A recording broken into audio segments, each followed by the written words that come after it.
Assalamualaikum warahmatullahi wabarakatuh.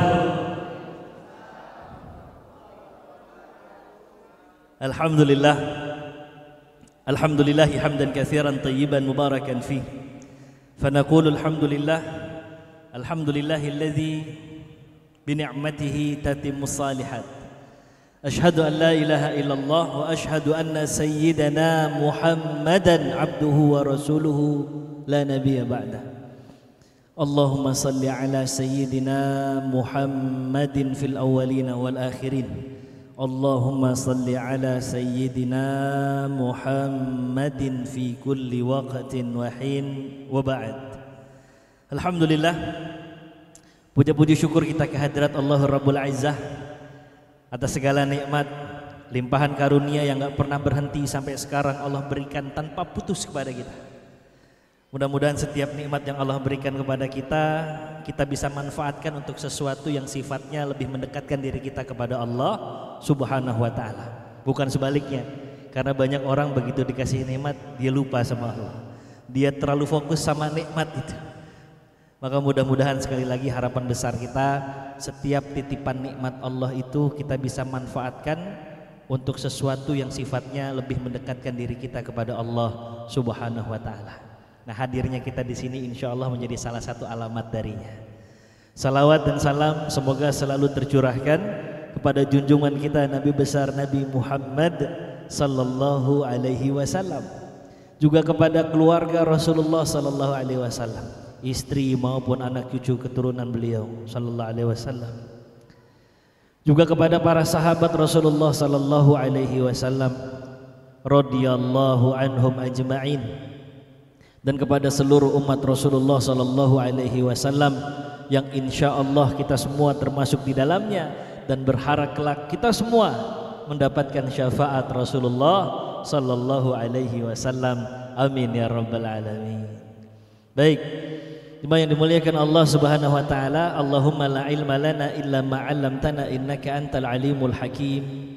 Allahumma ja'alna minal ladzina yastami'una al-qawla fayattabi'una ahsana. Walhamdulillahirabbil alamin. Bapak Ibu jemaah yang dimuliakan Allah Subhanahu wa taala, hari ini kita masih dalam pembahasan istri-istri Rasulullah sallallahu alaihi wasallam, ya, ummahatul mukminin. Jadi ibunya orang-orang yang beriman kepada Allah Subhanahu wa ta'ala.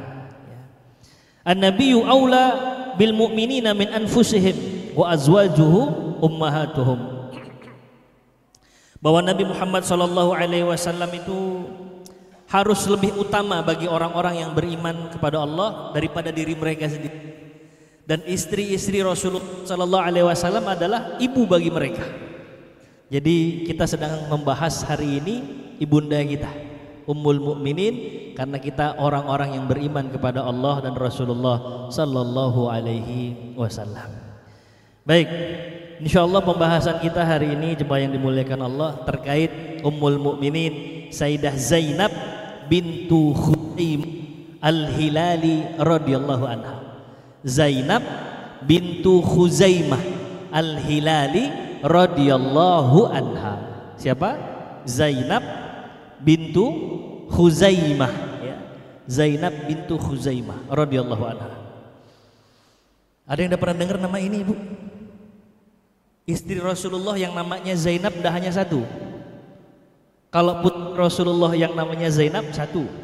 Istri Rasulullah sallallahu alaihi wasallam yang bernama Zainab ada dua. Satu Zainab bintu Khuzaimah radhiyallahu anha, satu lagi Zainab bintu Jahsh, ya.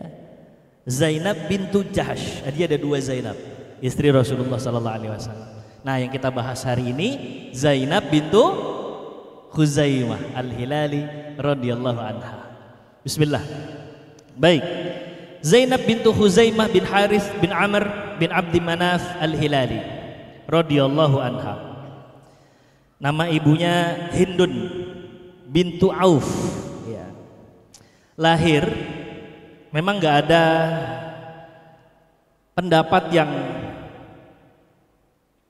disepakati oleh semua ulama. Tapi menurut sebagian ulama, Beliau dilahirkan Sayyidah Zainab bintu Huzaimah radhiyallahu anha 13 tahun sebelum kenabian. Berarti selisih dengan Rasulullah sallallahu alaihi wasallam berapa tahun? 27 tahun. Karena Rasulullah diangkat jadi nabi umur 40 tahun kan? Sementara umurnya Sayyidah Zainab bintu Huzaimah 13 tahun sebelum kenabian. Ya. Saat Rasulullah diangkat jadi nabi, jadi rasul, umurnya Sayyidah Zainab bintu Huzaimah 13 tahun. Jadi selisihnya 27 tahun. Nah, beliau dilahirkan dari keluarga terpandang. Jadi ayah ibunya adalah seorang yang terpandang di kalangan Quraisy, darah biru lah begitu. Ya. Keluarganya dihormati, disegani di kalangan Quraisy. Jadi bapak ibunya orang yang dipandang lah begitu. Ya. Dalam kehidupan beragama, Sayyidah Zainab bintu Huzaimah ini termasuk orang-orang yang awal-awal masuk ke dalam agama Allah Subhanahu wa taala. Yang seringkali disebut as-sabiqunal awwalun, orang yang pertama-tama masuk ke dalam agama Allah Subhanahu wa taala. Allah menggambarkan apa keistimewaan as-sabiqunal awwalun? Ya. Disebutkan was-sabiqunal awwaluna minal muhajirin wal ansar walladzina tabauhum bi ihsanin radhiyallahu anhum wa radu'an wa a'adda lahum jannatin tajri tahtahal anhar khalidina fiha abada dzalikal fawzul azim. Orang-orang terdahulu yang awal-awal masuk ke dalam agama Islam dari golongan muhajirin dan ansar, ya. Dan orang-orang yang mengikuti mereka dengan baik, yakni mengikuti muhajirin sama ansar, ya. Radhiyallahu anhum wa radu'an, Allah ridho kepada mereka karena mereka ridho dengan semua ketetapan Allah Subhanahu wa ta'ala. Bayangin kalau Allah udah ridho, kelar semua urusan. Karena tujuan kita hidup di dunia adalah untuk mendapatkan ridha Allah Subhanahu wa taala. Dan para sahabat serta sahabiat berhasil mendapatkan ridha Allah Subhanahu wa taala. Itu kenapa kalau kita nyebut nama sahabat selalu kita sandingkan dengan radhiyallahu anhu. Ya. Jadi Allah ridho kepada mereka. Sekarang gimana enggak ridho? Orang-orang as-sabiqunal awwalun yang pertama-tama masuk dalam agama Islam ini pasti orang pilihan. Pasti istimewa. Di saat yang lain mendustakan Rasulullah SAW, di saat mereka mau mengambil konsekuensi dimusuhi satu kampung, karena yang musuhin kan satu kampung, mereka berani mengambil resiko ini untuk Allah dan Rasulnya. Kalau bapak atau ibu kita dikasih kesempatan hidup di zaman Rasul, tidak tahu kita berani mengambil pilihan para sahabat-sahabiat atau tidak, karena urusannya sama keluarga. Karena urusannya ini sama orang-orang tetangga kita, urusannya sama sekeliling kita, diasingkan, bahkan ditekan, wah berat sekali. Hanya orang-orang pilihan yang berani mengambil resiko itu. Makanya sampai dibanggakan oleh Allah Subhanahu wa taala. Was-sabiqunal awwaluna minal muhajirin wal ansar walladzina tabauhum bi ihsanin radhiyallahu anhum wa radu'an. Allah ridho kepada mereka. Ini Masya Allah luar biasa. Sayyidah Zainab bintu Huzaimah bagian dari orang-orang pilihan Allah Subhanahu wa ta'ala, ya. Sebelum masuk Islam pun Sayyidah Huzaimah ini menolak kesyirikan beliau ini, ya. Menolak untuk menyembah berhala. Karena sebagian sahabat Rasulullah SAW ternyata diberikan rezeki akal yang salim, akal yang logik gitu kalau memandang sesuatu. Ini banyak sahabat-sahabat yang memang dari awal udah begitu.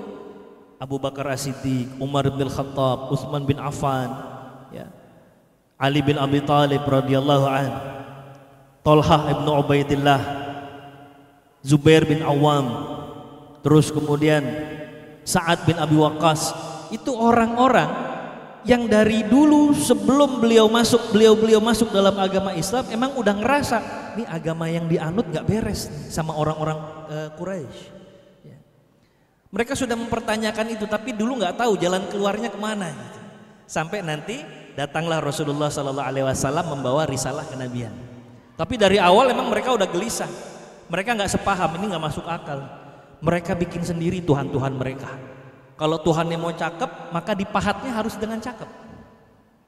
Mereka bangun dari batu-batu, bangun dari pohon-pohon. Nilainya kan beda-beda. Bahkan mereka bangun dari tepung terigu. Kan aneh, kalau mereka kelaparan, mereka makan Tuhan-Tuhan mereka. Iya, dulu diketawain sama Sayyidina Umar. Ketika Sayyidina Umar tuh dulu kok begitu amat ya. Kok dulu nggak habis pikir, kita bikin sendiri Tuhan-Tuhan kita, giliran lapar kita makan Tuhan kita, kurang sakti apa kita kan? Nah, jadi Sayyidah Zainab bintu Khuzaimah adalah salah satu di antara orang yang sejak awal hatinya itu dan akalnya salim. Karena beliau sudah mampu membedakan ini nggak beres. Beliau memanfaatkan akal beliau. Ya. Beliau memanfaatkan maklumat dan pengetahuan beliau. Ya, akal dan hatinya salim. Ya. Nah, tidak banyak sejarah Islam berbicara tentang sosok istri Rasulullah yang satu ini, Sayyidah Zainab bintu Khuzaimah. Tapi setidaknya para ahli sejarah mengatakan sebelum menikah dengan Rasulullah SAW, Sayyidah Zainab bintu Khuzaimah radhiyallahu anha pernah nikah 2 kali. Sebelum sama Rasulullah Sallallahu Alaihi Wasallam. Dinikahi bukan karena kecantikannya, karena dalam berbagai literatur digambarkan kalau Sayyidah Zainab ini dari sisi wajah biasa, tidak cantik, tapi orang-orang tuh kagum dengan akhlak, adab, perilaku seorang Sayyidah Zainab bintu Khuzaimah radhiyallahu anha. Makanya datanglah ya, seorang sahabat Rasulullah Sallallahu Alaihi Wasallam namanya Tufail bin Haris. Beliau meminang Sayyidah Zainab bintu Khuzaimah. Setelah dipinang, mereka membangun bahtera rumah tangga. Tapi nyatanya Allah memberi ujian. Sayyidah Zainab ini belum memiliki anak sampai hijrah. Sampai hijrah tidak punya anak. Rupa-rupanya Tufail ini merasa beliau ini berhadapan dengan stigma masyarakat Arab pada umumnya. Seorang laki-laki dianggap laki-laki itu kalau banyak anak.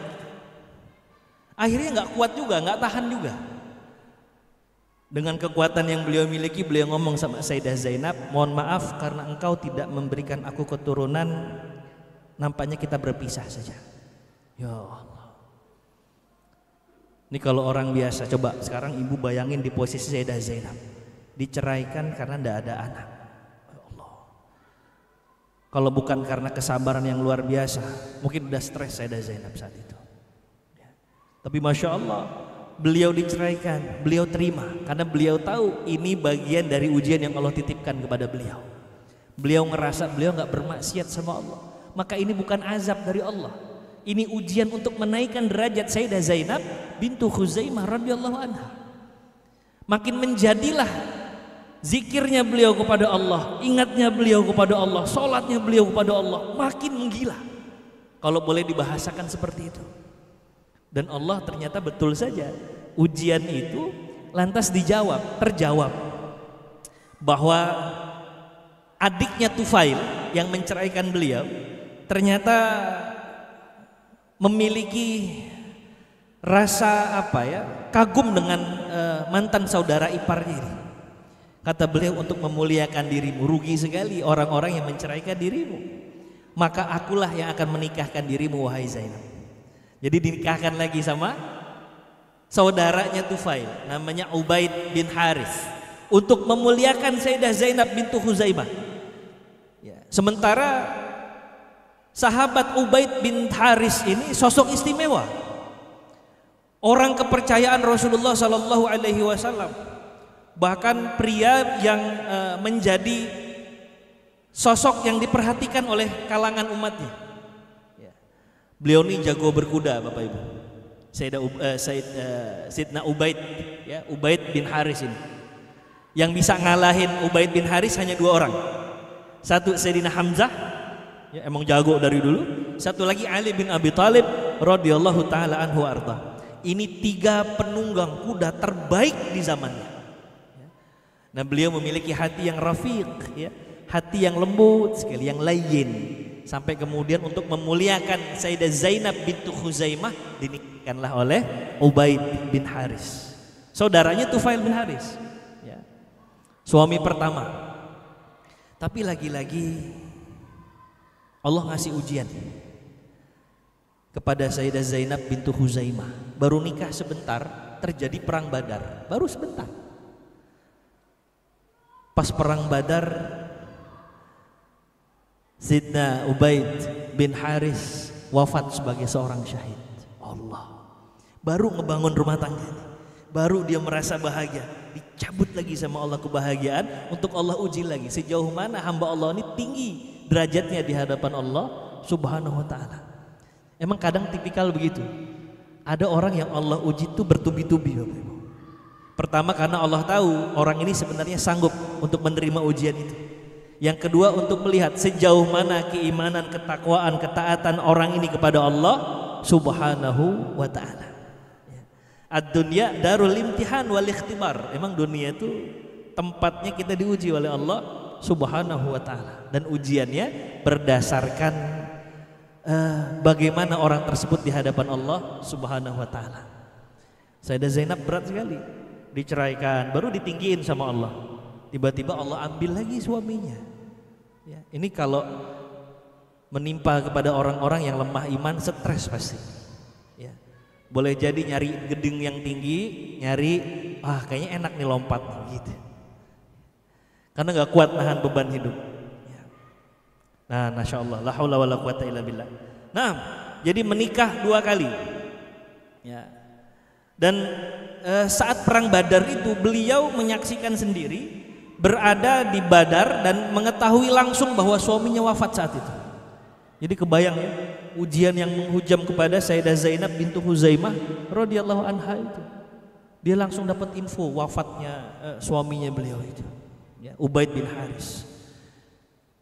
Ali As-Sabuni, ya, salah satu ulama yang memang juga aktif menulis kitab tentang sejarah tarikh, mengatakan kita bisa melihat bagaimana besarnya hati seorang Ummul Mukminin Zainab bintu Khuzaimah radhiyallahu anha. Pada saat perang Badar, beliau menawarkan diri untuk jadi juru rawat. Dan saat mengetahui suaminya wafat, beliau tetap mendedikasikan dirinya untuk membantu para pejuang-pejuang yang terluka. Jadi dia tahu suaminya wafat, sementara banyak korban-korban di situ yang beliau juga bantu. Jadi perawat, jadi juru rawat di situ. Menunjukkan mana kebesaran hati seorang Sayyidah Zainab bintu Khuzaimah radhiyallahu anha. Ya. Saya coba hanya membayangkan saja kalau berada di posisinya Sayyidah Zainab bintu Khuzaimah. Suaminya yang mencintai dirinya terus wafat, sementara beliau ada di medan peperangan. Kalau kita langsung depresi, ngelamun malam-malam gimana? Beliau enggak. Beliau makin menjadi ta'abudnya kepada Allah, ibadahnya kepada Allah Subhanahu wa ta'ala. Kesabaran beliau, husnuzan beliau kepada Allah Subhanahu wa ta'ala, ketaatan yang beliau dedikasikan untuk Allah Subhanahu wa ta'ala berbuah hasil. Pada tahun ketiga setelah hijrah, selepas perang Badar, Rasulullah Shallallahu Alaihi Wasallam meminang Sayyidah Zainab bintu Khuzaimah radhiyallahu anha. Akhirnya Rasulullah datang dan Rasulullah yang meminang Sayyidah Zainab bintu Khuzaimah radhiyallahu anha. Tahun ketiga setelah hijrah, bulannya bulan Ramadan. Boleh nggak kita nikah bulan Ramadan? Boleh. Ini buktinya Rasulullah menikahi Sayyidah Zainab radhiyallahu anha di bulan Ramadan. Nggak harus nunggu bulan Syawal. Selama bisa menjamin bahwa dirinya kuat nggak tuh kira-kira? Ya. Kalau kita kan nggak, biasanya bulan Syawal begitu ya, terus identik gitu. Nggak apa-apa karena semua bulan tuh baik. Bahkan Rasulullah menikah dengan Sayyidah Zainab bintu Khuzaimah di bulan Ramadan. Asal kuat aja, ya, asal kuat karena bulan Ramadan. Ya. Jadi tahun ketiga setelah hijrah, bulannya bulan Ramadan. Baik, Bapak Ibu jemaah yang dimuliakan Allah Subhanahu wa taala. Rasulullah menikahi Sayyidah Zainab selain bahwa itu adalah khabar ilahi, arahan dari Allah Subhanahu wa taala, karena Rasulullah juga tahu apa keutamaan dari Sayyidah Zainab bintu Khuzaimah radhiyallahu anha. Ternyata dari dulu, dari belum masuk ke dalam agama Allah Subhanahu wa taala, masih zaman jahiliyah, beliau sudah dikenal di kalangannya sebagai Ummul Masakin, ibunya orang-orang miskin, ibunya para du'afa. Walaupun pada saat itu umurnya baru belasan tahun, bayangin tuh, umur belum dewasa amat, baru belasan tahun, tapi orang-orang udah bilang bahwa Zainab bintu Khuzaimah hiya Ummul Masakin, adalah ibunya orang-orang miskin, du'afa, terlantar. Ini ibunya. Kebayang, karena saking seringnya beliau membantu para du'afa. Kebenaran dari turunan ningrat, kebenaran dari turunan yang disegani dan dihormati. Tapi apa yang beliau miliki gak menjadikan beliau lupa terhadap sesama. Justru beliau manfaatkan untuk membantu orang-orang yang lemah. Jadi Ummul Masakin itu adalah julukannya Ummul Mukminin Zainab bintu Khuzaimah dari sebelum masuk ke dalam agama Allah Subhanahu wa taala. Bayangin, masih belasan tahun tapi udah disebut sebagai Ummul Masakin. Maka ini Ummul Mukminin ini seorang muharrikah, orang yang bergerak. Fataharrak, maka kita diminta untuk banyak bergerak untuk agama ini. Fa inna fil harakati barakah, karena di dalam setiap gerakan kita untuk keumatan itu menghasilkan keberkahan dari Allah Subhanahu wa taala. Nah, kira-kira apa yang bisa kita lakukan untuk mengundang berkahnya Allah kepada kita? Gimana caranya kita bisa manfaat orang? Jadi jangan biasa-biasa saja.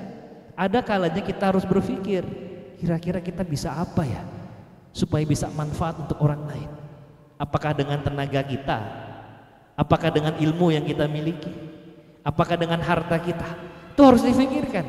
Khairun nas anfa'uhum linnas. Sebaiknya manusia adalah mereka yang bermanfaat untuk sesamanya. Nah, kira-kira apa yang sudah kita lakukan untuk agama Allah, untuk agama Rasulullah, untuk Allah, juga untuk Rasulullah sallallahu alaihi wasallam. Ummul Mukminin disebut dengan Ummul Masakin sejak usia belasan tahun. Saya nggak kebayang tuh. Ya, gimana dah perhatikan orang-orang yang miskin, yang fakir, yang papa ya. Perhatian sama budaknya disebutkan dalam sejarah. Budaknya diperhatikan. Mungkin kalau sekarang perhatian lah sama asisten rumah tangganya itu. Jangan dibuat semena-mena, kalau perlu diistimewakan gitu. Jadi perhatiannya besar kepada budak-budaknya. Orang-orang yang nggak makan dicari. Kemudian orang-orang yang terlilit hutang dibantu. Ini Sayyidah Zainab bintu Khuzaimah. Orang-orang tua yang sudah renta dibantu sama beliau, dicari sama beliau. Orang-orang yang berkebutuhan khusus beliau bantu. Maka nggak heran karena saking seringnya membantu orang, beliau mencari, nggak hanya menunggu. Beliau disebut sebagai Ummul Masakin, ya. Ibunya orang-orang miskin. Ya Allah, ini kalau di kita kan belasan tahun SMA ya, masih SMA gitu. Kalau ada anak-anak putri-putri SMA disebut Ummul Masakin, oh dahsyat sekali, ya, dahsyat sekali. Namun mirisnya kita banyak orang yang ngerasa kalau dia nggak semakom, selevel, sekufu, merasa nggak layak untuk berinteraksi dengan orang-orang itu. Ya. Makanya nggak banyak juga di antara putra putri kita itu yang hatinya mudah menerima orang-orang miskin, nggak sensitif gitu. Nah, ini sebenarnya juga bagian dari PR kita bersama, Bapak Ibu, supaya anak kita nih udah familiar dengan yang namanya sedekah, ya. Dan kalau bisa sedekahnya mendatangi orang. orang-orang yang miskin. Ya. Nanti kita akan lihat dari hikmah dan pelajaran di balik kisahnya Sayyidah Zainab bintu Khuzaimah radhiyallahu anha. Ya. Nggak banyak loh orang-orang yang dapat julukan di masa jahiliyah, begitu masuk ke dalam agama Islam julukan itu dipertahankan oleh Rasulullah Sallallahu Alaihi Wasallam. Cuman segelintir saja. Di antaranya Sayyidah Khadijah radhiyallahu anha. Sayyidah Khadijah apa julukannya? Ibu tahu nggak? Iya, Ummul Mukminin jelas, tapi dia punya julukan lain. Sayyidah Khadijah disebut waktu di masa jahiliyah Tahirah, artinya wanita yang suci. Itu Sayyidah Khadijah. Karena dibalik banyaknya harta beliau nggak pernah foya-foya seperti kebanyakan bangsawan dan bangsawan Quraisy. Walaupun hartanya banyak, nggak pernah foya-foya. Beliau manfaatkan untuk membantu orang juga. Ya. Itu sebutannya atau julukannya Tahirah. Adapun Sayyidah Zainab bintu Khuzaimah, tanya Ummul Masakin, begitu masuk ke dalam agama Allah Subhanahu wa taala, Rasulullah nggak ngerubah. Tetap disebut sebagai Ummul Masakin, ibundanya para du'afa, ibundanya para masakin. Ini Sayyidah Zainab bintu Khuzaimah radhiyallahu anha. Ya. Hanya saja Bapak Ibu jemaah yang dimuliakan Allah, momentum kebersamaan Ummul Mukminin Zainab bintu Khuzaimah radhiyallahu anha dengan Rasulullah tidak lama. Beliau cuma 3 bulan membersamai Rasulullah sallallahu alaihi wasallam. Sebagian riwayat 8 bulan. Karena menikah di bulan Ramadan tahun ketiga setelah hijrah, wafatnya tahun keempat setelah hijrah, bulannya Rabiul Akhir, Rabiul Tsani. Jadi cuma 8 bulan membersamai Rasulullah sallallahu alaihi wasallam. Saat beliau wafat umurnya nggak nyampe 30, masih muda. Ya, masih muda. Jadi lahirnya 13 tahun sebelum kenabian. Ya. Kemudian setelah itu Rasulullah sallallahu alaihi wasallam 13 tahun di kota Mekah setelah menjadi nabi. 13 tambah 13 berapa itu? 26. Ya, tambah lagi 3 tahun. Ya, tahun ketiga. Berarti 29 ya. Iya, enggak nyampe 30 tahun wafatnya. Jadi masih muda gitu, Masya Allah. Rasulullah sallallahu alaihi wasallam di akhir hayat Sayyidah Zainab bintu Khuzaimah ngerawat, kemudian setelah itu mengurus jenazah, dan beliau memakamkan istri tercintanya tersebut di penguburan Baqi di Madinah. Ya, di penguburan Baqi di Madinah. Ya, Bapak Ibu yang sudah pernah mudah-mudahan bisa berkunjung lagi ke Baqi ziarah. Yang belum pernah mudah-mudahan Allah izinkan bisa ziarah ke Rasulullah sallallahu alaihi wasallam sekaligus kunjungin Baqi. Karena Rasulullah juga rutin biasanya setiap hari Sabtu datang ke Baqi untuk ziarah kubur. Ya, mudah-mudahan. Di sini kan ada ya, ada door prize. Mudah-mudahan semua door prize. Amin. Mudah-mudahan dari mana? Dari Allah Subhanahu wa taala. Dengan caranya Allah Subhanahu wa taala. Ya. Jadi Baqi. Sebagaimana Sayyidah Khadijah adalah istri pertama Rasulullah sallallahu alaihi wasallam yang dimakamkan di Makkah di pekuburan namanya Ma'la, Sayyidah Zainab bintu Khuzaimah juga istri pertama di antara istri Rasulullah yang dimakamkan di pekuburan Baqi di Madinah. Ya. Ini yang pertama beliau. Masih 29 tahun. Enggak panjang cerita tentang Sayyidah Zainab bintu Khuzaimah, karena memang hanya membersamai Rasul. Sebagian riwayat cuma 3 bulan, sebagian riwayat menyatakan 8 bulan. Enggak ada yang lebih daripada itu. Ya. Tapi kita nanti bisa mengambil banyak pelajaran dari Sayyidah Zainab bintu Khuzaimah radhiyallahu anha. Ya. Bapak Ibu jemaah yang dimuliakan Allah Subhanahu wa taala. Yang pertama, Sayyidah Zainab bintu Khuzaimah radhiyallahu anha ini ya adalah orang yang dipilih oleh Allah Subhanahu wa taala. Salah satunya karena kesabaran yang dimiliki oleh Sayyidah Zainab nikah, diceraikan dengan alasan tidak punya anak. Sabar beliau. Kemudian dinaikkan lagi derajatnya oleh Allah. Apa yang terjadi? Baru sebentar suaminya wafat. Jadi kesabarannya luar biasa yang dimiliki oleh Sayyidah Zainab bintu Khuzaimah radhiyallahu anha. Sampai kemudian beliau dipertemukan dengan Rasulullah SAW dan dihadiahkan oleh Allah karena kesabarannya tadi. Allah tinggikan derajatnya. Maka Sayyidah Zainab bintu Khuzaimah adalah orang-orang yang senantiasa bersyukur di balik musibah. Kok bisa ya? Bersyukur di balik musibah. Karena pikirannya jauh ke depan. Beliau tahu dari sabar bisa beliau olah menjadi syukur.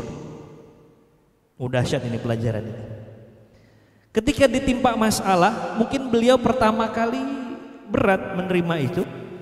Tapi sesiapa yang mampu mengendalikan hatinya di balik beratnya ujian Allah, maka dia disebut sabir. Orang yang sabar. Apa yang dilakukan selanjutnya? Kalau sudah begitu, ambil satu perangkat namanya husnuzon kepada Allah. Apa itu husnuzon? Berprasangka baik. Dan Bapak Ibu harus paham bahwa qada'ullah la budda ayyakuna khairan. Takdir Allah, ketetapan Allah pasti baik, gak mungkin gak baik. Ini husnuzon sama Allah. Ketetapan Allah pasti baik. Kadang kita ada yang pahamnya di belakang. Begitu semuanya udah jalan, ternyata benar kebaikan yang kita dapatkan, tapi agak telat di belakang. Tapi ada orang-orang yang sejak awal sudah yakin bahwa ketetapan Allah apapun bentuknya pasti baik untuk dia. Pasti.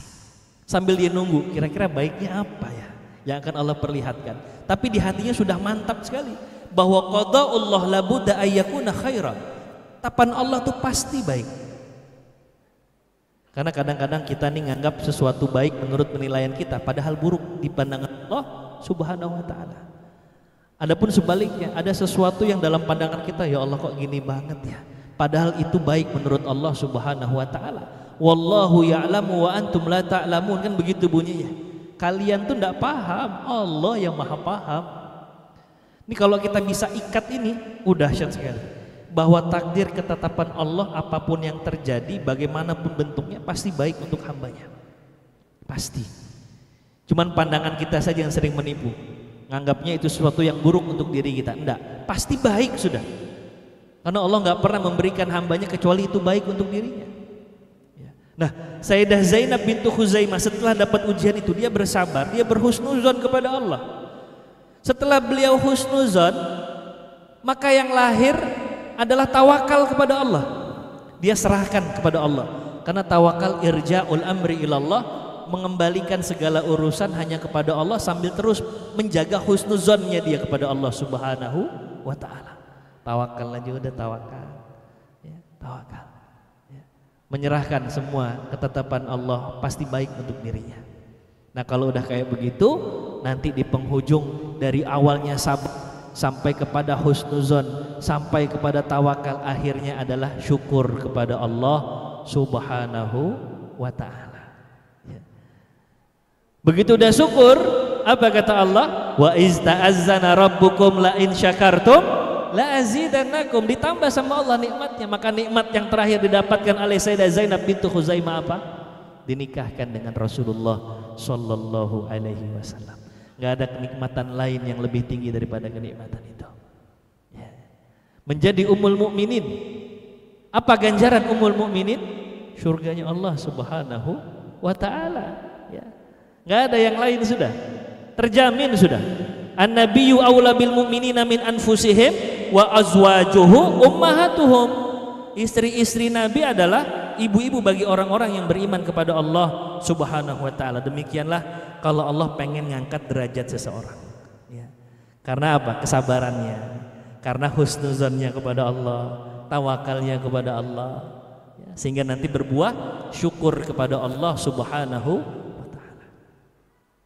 Kalau ngomong sih gampang ya Bu, maafin saya ya Bu, kalau ngomong kayaknya gampang, tapi prakteknya berat, ya. Ini kita sama-sama belajar, ya.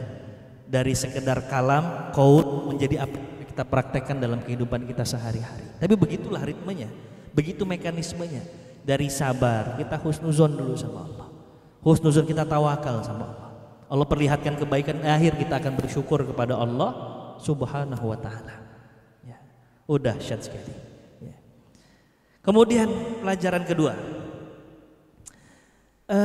sebagaimana Ummul Mukminin Sayyidah Zainab bintu Khuzaimah mendapatkan julukan Ummul Masakin, ibunya orang-orang miskin, sebelum beliau masuk ke dalam agama Allah, maka setelah beliau masuk dalam agama Allah makin menjadi rasa sayangnya kepada orang-orang miskin. Ya. Maka ketahuilah sebuah hadis dari Rasulullah sallallahu alaihi wasallam, khiyarukum fil jahiliyah khiyarukum fil Islam idza faqihu. Orang-orang pilihan Allah di masa jahiliyah, ya, orang-orang pilihan di masa jahiliyah akan juga menjadi orang-orang pilihan di masa dia masuk dalam agama Islam, idza faqihu, kalau dia bisa memahami dengan pemahaman yang baik. Artinya apa?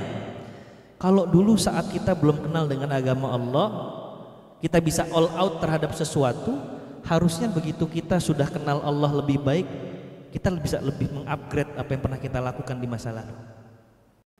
Dulu waktu belum rajin ikut pengajian, masih belum sering datang ke masjid, itu bisa loh untuk mata melek sampai jam 3 kumpul sama teman-teman, zaman-zaman masih muda dulu tuh. Bahagia, waktu kayaknya nggak terasa. Tahu-tahu udah jam 3, lanjut nonton bola, begitu ya Pak. Lanjut nonton bola, kuat sampai subuh. Habis subuh baru istirahat. Itu sebelum datang ke pengajian, sebelum kenal dengan majelis. Harusnya begitu dia masuk ke majelis, dia kenal dengan agama Islam, dia bisa mempraktekkan itu. Bukan mengulang kembali apa yang pernah dia lakukan, tapi dia lakukan itu untuk agamanya Allah Subhanahu wa ta'ala. Harusnya dia juga bisa tuh nahan tidur untuk bermunajat kepada Allah Subhanahu wa ta'ala. Harusnya dia juga bisa bangun di malam hari, tapi bukan untuk nonton bola saja, tapi dia juga manfaatkan untuk tahajud, menghambakan diri kepada Allah. Iza faqihu, kalau dia mau paham sih begitu harusnya. Cuman banyak diantara kita yang nggak pakai iza faqihunya, kurang paham. Ya. Padahal apa yang kalau dia cikan kepada Allah nggak akan pernah itu menjadi sesuatu sia-sia. Ya. Makanya khiyarukum fil jahiliyah khiyarukum fil Islam iza faqihu. Orang-orang pilihan di masa jahiliyah harusnya juga bisa jadi orang pilihan, seperti Ummul Mukminin ini. Sayyidah Zainab dulu Ummul Masakin, setelah kemudian kenal dengan agama Allah makin menjadi Ummul Masakin, ya. Makin menjadi kecintaannya kepada orang-orang miskin. Ya harusnya begitu. Ya. Kalau para sahabat dulu banyak yang kayak begitu. Ya. Dulunya tukang rampok, ada namanya Abu Dzar Al-Ghifari, ya. Bengis, jahat, suka nyakitin orang, tapi begitu dia masuk dalam agama Allah, menjadi mujahid yang handal.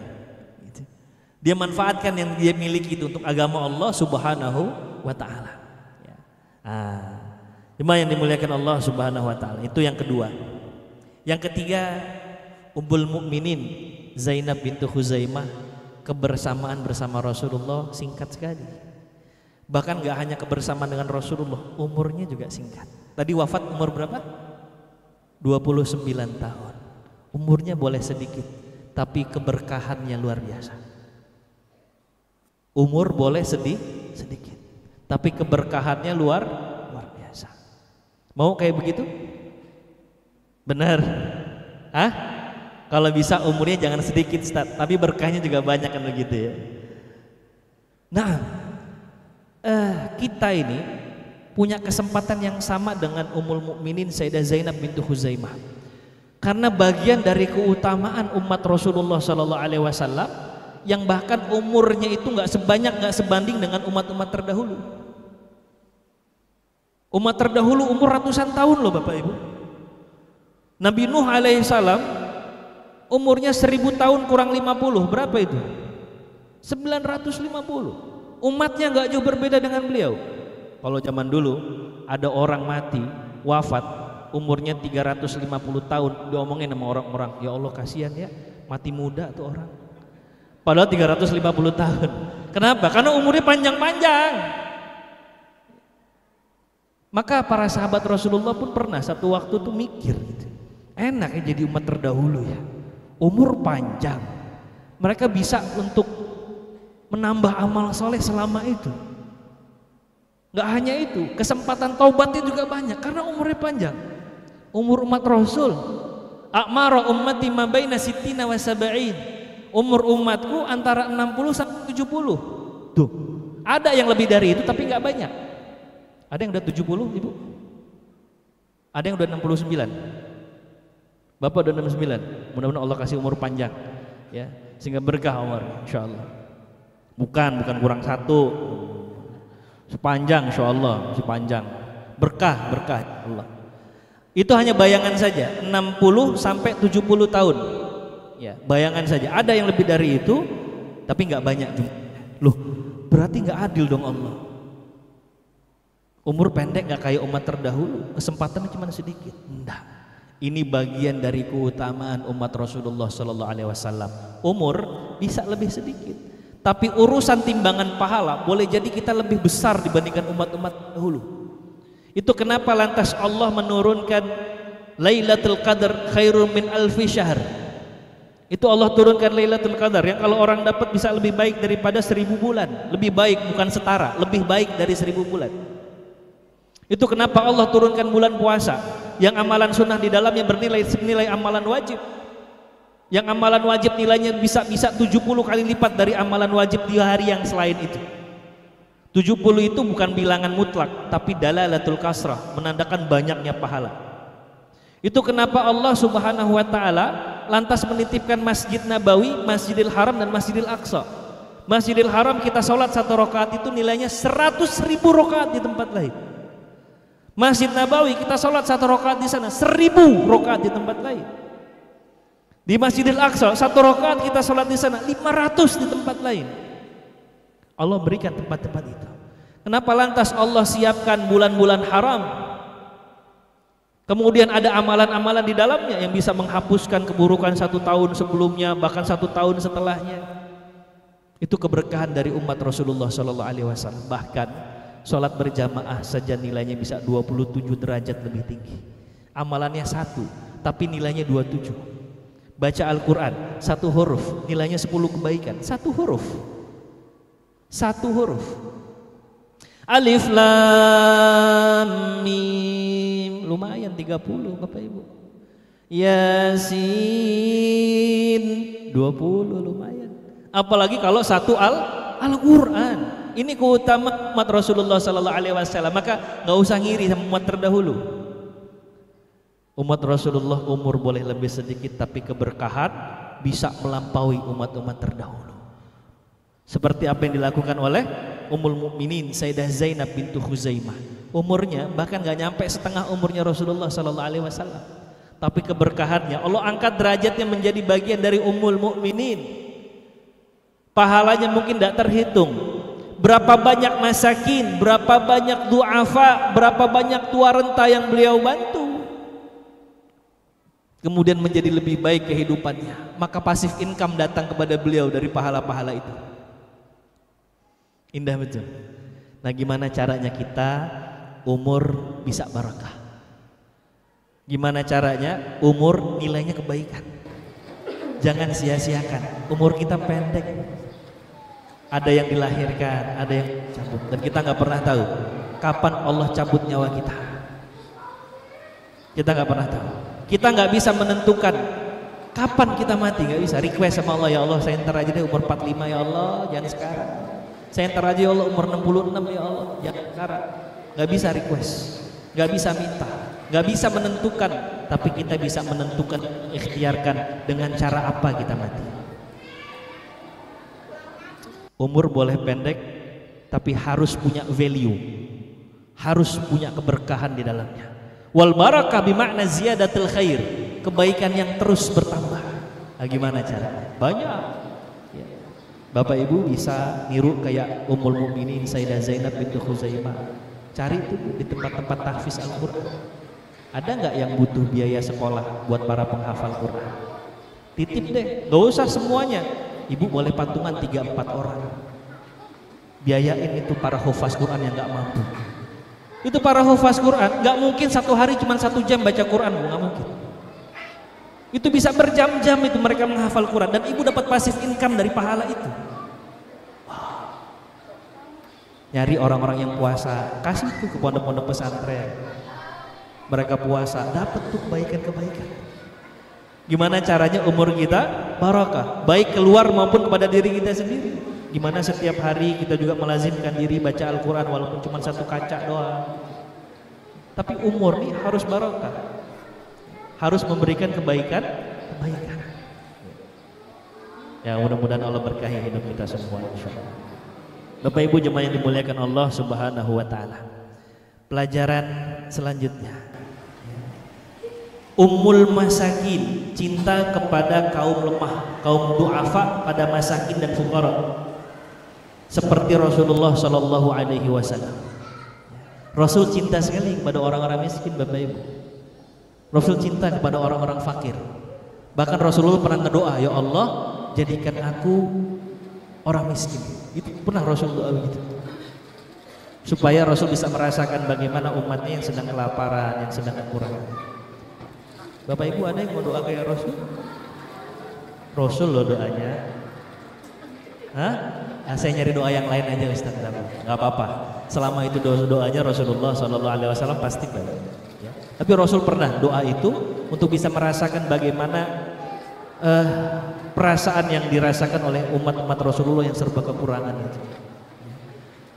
Rasulullah karena merasakan itu, beliau peka sekali terhadap para sahabat. Beliau itu punya anak-anak binaan, disebutnya ahlu sufah.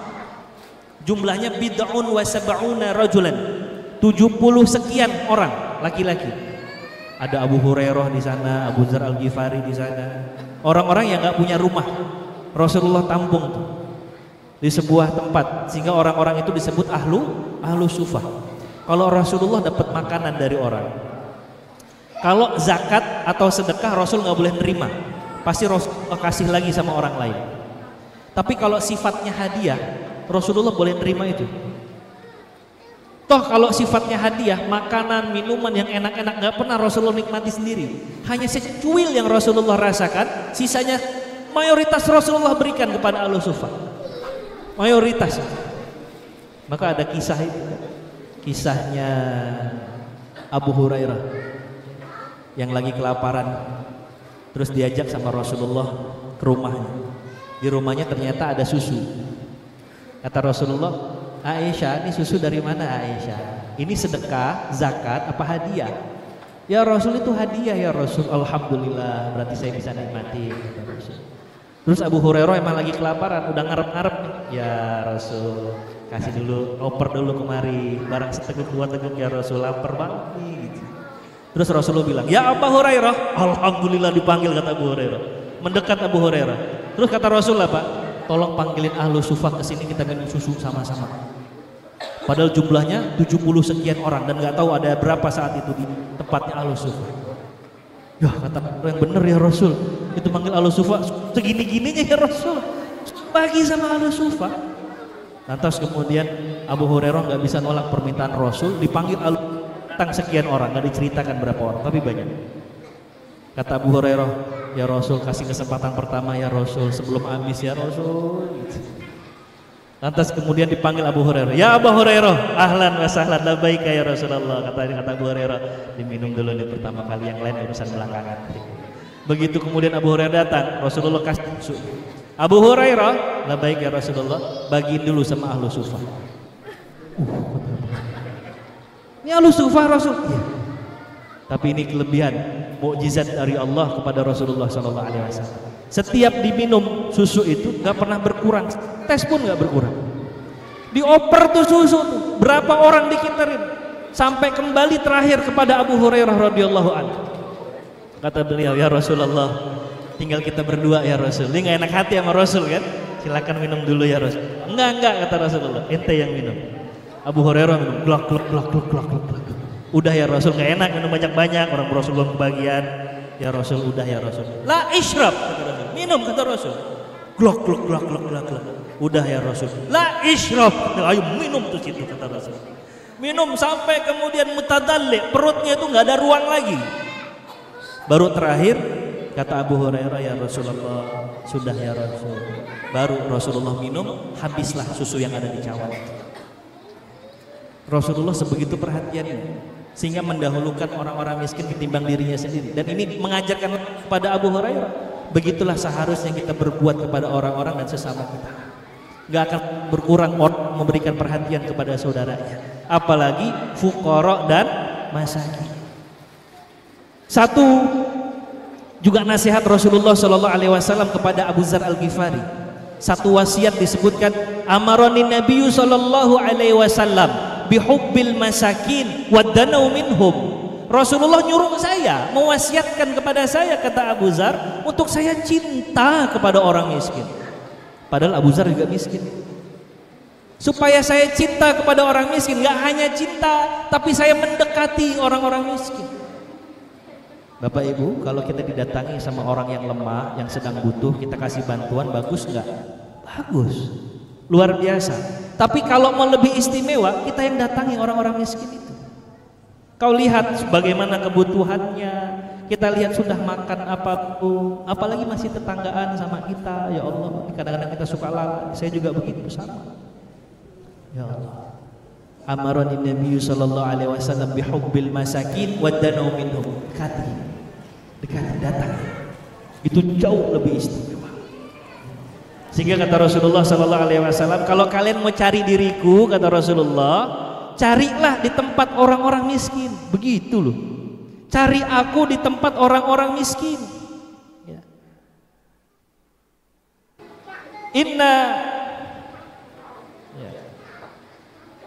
Carilah keridhaanku, ini Allah yang bilang dalam hadis qudsi. Kalau engkau mau mencari diriku, cari di antara orang-orang miskin. Jadi kalau kita nyari Allah, ada di situ. Artinya rahmat Allah ada di situ. Fa innama turzaquna wa tunsaruna bi du'afaikum, karena sesungguhnya kalian dikasih rezeki, dikasih bantuan, dikasih pertolongan karena wasilah orang-orang lemah di antara kalian. Jadi mudah-mudahan Allah luaskan hati kita, dibuatnya kita cinta kepada orang-orang yang membutuhkan, dikasih kita kelembutan hati sehingga kita nggak ragu, gampang untuk kasih bantuan sama orang-orang yang lebih membutuhkan daripada kita. Ustadz, saya mah pas-pasan, susah bantu orang. Jangan salah, emang sahabat yang lain juga dalam keadaan kaya semua? Enggak. Abu Hurairah pas-pasan dia bantu orang, Abu Dzar Al-Ghifari pas-pasan dia bantu orang. Orang yang ngebantu orang gak akan pernah kekurangan, betul, gak akan pernah kekurangan. Nah, jadi cinta kepada orang miskin itu gak hanya memenuhi hajat hidupnya saja, tapi kalau dia ngundang, datang, penuhi. Enggak lah, orang kayak begitu mah nanti di sana malah, kalau duduk di bangkunya gatal-gatal nanti. Astagfirullah. Penuhi undangannya, hormati. Jangan beda-bedain, giliran yang kaya ngundang datang, yang miskin mah jangan gak datang. Ya, kasih sayang, ya. juga tampilkan, hadirkan. Ya. Bahkan Rasulullah kalau lagi kumpul nih sama orang-orang yang memang secara materi kekurangan, Rasulullah doain semua tuh orang-orang miskin. Ya Allah, kasih rezeki yang banyak ya Allah. Fulan ya Allah, cukupkan hajat hidupnya. Didoain. Bapak Ibu pernah ngedoain nggak tetangga-tetangga Bapak Ibu yang sedang dalam kesulitan? Nah, ini kita perlu belajar dari sirah Rasulullah sallallahu, juga sirah para sahabat. Sebenarnya kita doain orang dalam keadaan gaib, artinya kita nggak berada di hadapan dia, tapi di kesendirian kita doain. Wa ala ru'usihil malak, di atasnya ada malaikat. Terus malaikat mendoakan, amin walaka bimithlin. Semoga Allah mengijabah doamu untuk saudaramu dan bagimu apa yang kau minta untuk saudara. Jadi sebenarnya kita doa juga buat diri kita. Malaikat Allahumma shalli. Nah, pelajaran yang terakhir ya.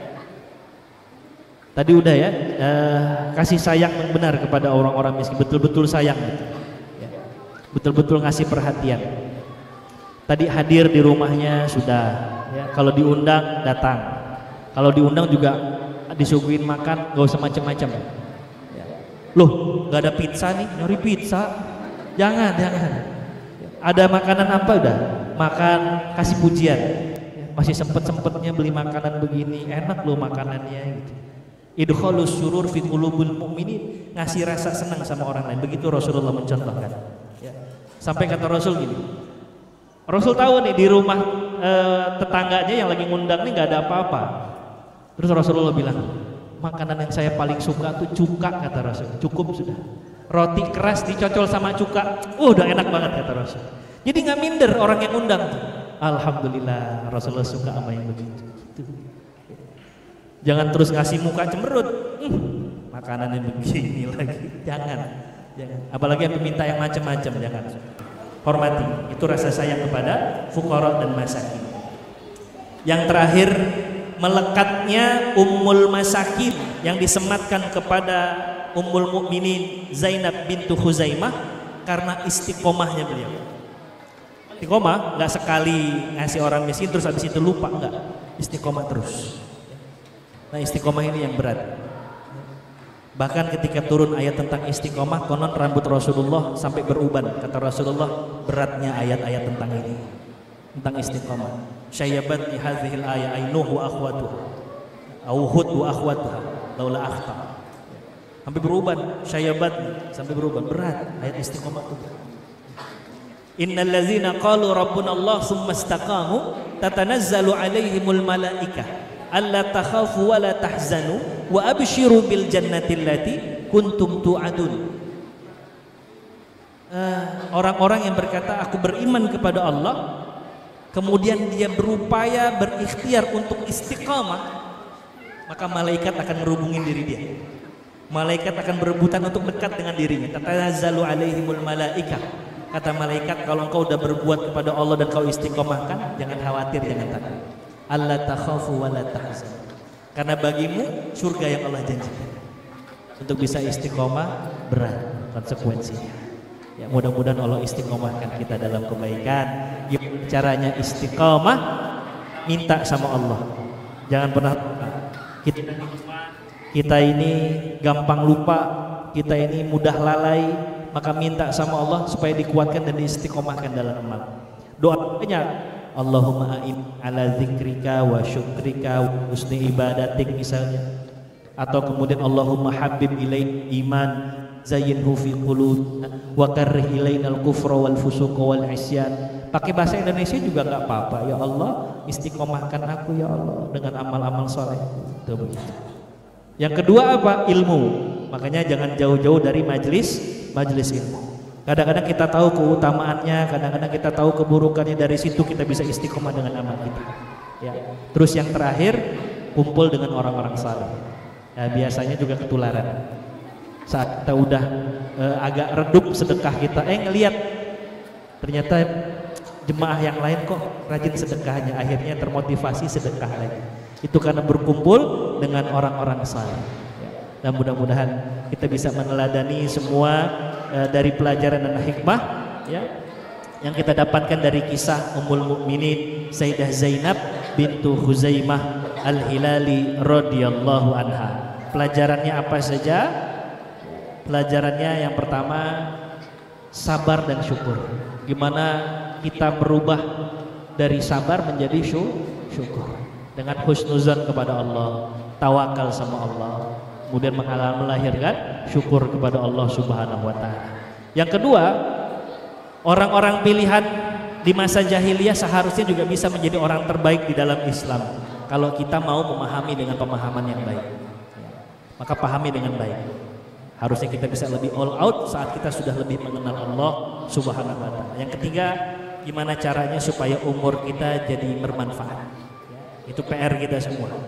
Yang keempat, cinta kepada orang-orang lemah, masakin, orang-orang yang butuh bantuan, cintai. Ya. Terus yang terakhir, istiqomah dalam amal. Ya, mudah-mudahan ini pelajaran bermanfaat untuk kita semua. Mudah-mudahan yang singkat ini bisa menjadi kebaikan untuk kita semua dan bisa kita amalkan dalam kehidupan kita sehari-hari insyaallah. Baik, mungkin itu saya dapat Al-Fakir sampaikan. Mohon maaf lahir batin. Allahu waliyut taufiq wallahu khairul musta'an. Selebihnya saya kembalikan kepada Ustadz moderator. Falyatafaddal. Syukran katsiran jazakumullah khairan atas penyampaian materi yang begitu sangat luar biasa, sehingga kita bisa mengambil pelajaran bagaimana kisah seorang Ummul Mukminin yaitu Zainab binti Khuzaimah, sehingga beliau bisa mendapatkan makom ataupun biasa disebut dengan Ummul Masakin. Mudah-mudahan bisa kita amalkan dan kita praktekkan dalam kehidupan kita sehari-hari. Baiklah jamaah hadirin yang dirahmati Allah, tibalah saatnya yaitu sesi selanjutnya, yaitu sesi tanya jawab bagi para jamaah yang ingin menanyakan terkait tentang kisah yang telah disampaikan oleh Ustadz. Boleh silahkan untuk mengangkat tangannya. Ada yang mau ditanyakan barangkali?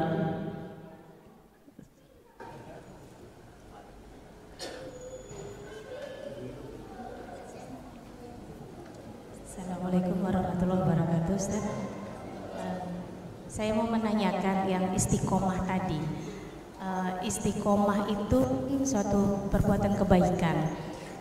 Agak berat kalau istiqomah yang hablum minallah gitu. Jadi apakah yang dibilang kalau tahajud mesti tiap malam atau apa? Atau keinginan itu bisa, bukan memudah-mudahkan ya nih Ustaz. Misalnya seminggu 3 kali, tapi terus seminggu tiga kali. Kalau bisa sih nambah gitu. Tapi sepertinya kok lebih mudah istiqomah kalau hablum minanas, karena mungkin kita punya kelebihan sesuatu, itulah yang kita rutinkan. Jadi sebenarnya istiqomah tuh yang bagaimana yang nilainya lebih tinggi seperti itu. Assalamualaikum warahmatullahi wabarakatuh. Waalaikumsalam warahmatullahi wabarakatuh. Nah, istiqomah baik hablum minallah, hablum minannas sama beratnya sebenarnya. Ya. Hablum minannas juga begitu. Kalau kita sudah dalam tahapan ngerasa itu lebih mudah, alhamdulillah. Ya. Itu tandanya Allah berikan keluasan hati dalam diri kita. Tapi dua-duanya berat, hablum minallah, hablum minannas. Terus istiqomah yang kayak gimana? Istiqomah itu berarti melazimkan dan mendawamkan suatu amal. Ya. Kalau ibu tadi bilang saya tahajudnya seminggu 3 kali, tapi saya dawamkan Ustaz, itu istiqomah juga. Apa bedanya sama kita tahajud tiap hari terus kita istiqomahkan dibandingkan seminggu 3 kali kita istiqomahkan? Bedanya jelas, pahala yang tiap hari lebih banyak ketimbang yang seminggu 3 kali. Tapi dengan 3 kali terus gitu, itu juga bagian dari istiqomah. Bagian dari istiqomah. Atau misalkan setiap hari Jumat bapak-bapak sedekah, tapi nggak pernah absen, itu istiqomah. Istiqomah sedekah di hari Jumat. Apa bedanya dengan sedekah tiap pagi dan diistiqomahkan? Sama-sama istiqomah, tapi kan nilainya beda. Kenapa? Karena tiap hari. Ya. Jadi walaupun sehari, tapi terus didawamkan, itu juga bagian dari istiqomah secara bahasa seperti itu. Jadi itu istiqomah. Kita mendawamkan puasa Senin Kamis. Terus Senin Kamis kita dawamkan. Apa bedanya sama kita istiqomah puasa Daud? Puasa Senin Kamis sama puasa Daud, apa bedanya? Sama-sama istiqomah, tapi yang membedakan berapa durasinya, atau kemudian sesering apa dia melakukan amalannya itu dan menjaga amalan tersebut. Saya sering Ustaz Daud, tapi sholat Daud jangan ya. Sholat Daud nggak boleh. Kalau puasa Daud, kalau sholat Daud hati-hati. Zuhur sholat, asar enggak, maghrib sholat, isya enggak, jangan bikin syariat baru. Puasa Daud baru ada. Jadi kalau kita mendawamkan sesuatu, itu namanya istiqomah. Walaupun jumlahnya nggak banyak. Ittaqullaha mastata'tum. Tapi kalau bisa ya di-upgrade tadi. Ya, enggak apa-apa Ibu, sejauh ini saya masih enak Ustadz seminggu 3 kali tahajudnya, silahkan. Ya tapi kalau bisa di-upgrade supaya bisa tiap hari. Ya. Wallahu a'la wa a'lam bishawab. Barakallahu fikum.